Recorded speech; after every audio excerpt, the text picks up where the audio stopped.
नगर news 24 प्रतिबिंब जनमानसांचे। केडगाव येथे श्री दत्त जयंतीनिमित्त भव्य शोभा पालखी यात्रा।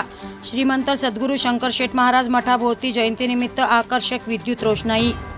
केडगाव येथील श्रीमंत सद्गुरू शंकर शेठ महाराज मठाच्या वतीने मोठ्या उत्साहात श्री दत्त महाराज यांचा जन्मोत्सव साजरा करण्यात आला। या जन्मोत्सवामध्ये 15 ते 20 हजार भाविक उपस्थित होते। सकाळी 7 ते 8 वाजता श्री दत्त महाराजांचा रुद्राभिषेक होऊन सकाळी 8 ते 11 दरम्यान महादत्त यज्ञ सोहळा व पूर्ण आहुती व आरती करण्यात आली। तर 11 ते 12 या वेळेत दिगंबरा श्रीपाद वल्लभ दिगंबरा नाम यज्ञ सोहळा झाला। तर दत्त महाराजांची भिक्षा व तासवाडे कराड येथील श्रीमंत सद्गुरू शंकर महाराज मठ यांच्या भजन संध्येचा कार्यक्रम करण्यात आला। श्री दत्त महाराज यांचा प्रदक्षिणा सोहळा होऊन हरिभक्तपरायण सिद्धनाथ राऊत महाराज यांचे श्री दत्त महाराजांच्या जन्मोत्सवावर कीर्तन झाले व दत्त महाराज यांची भव्य दिव्य महापालखी सोहळा आतिषबाजी आणि पुष्पवृष्टी करण्यात आली। तर सर्व भाविकांसाठी महाप्रसादाचे आयोजन करण्यात आले होते।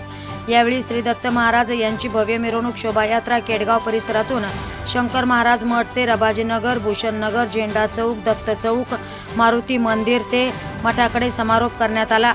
यावेळी मठाचे मठाधिपती अशोकदादा जाधव यांच्या समवेत भाविक भक्त मोठ्या संख्येने उपस्थित होते। प्रतिनिधी निलेश आगरकर, नगर न्यूज 24 अहमदनगर। नगर न्यूज 24 ला सबस्क्राइब करा।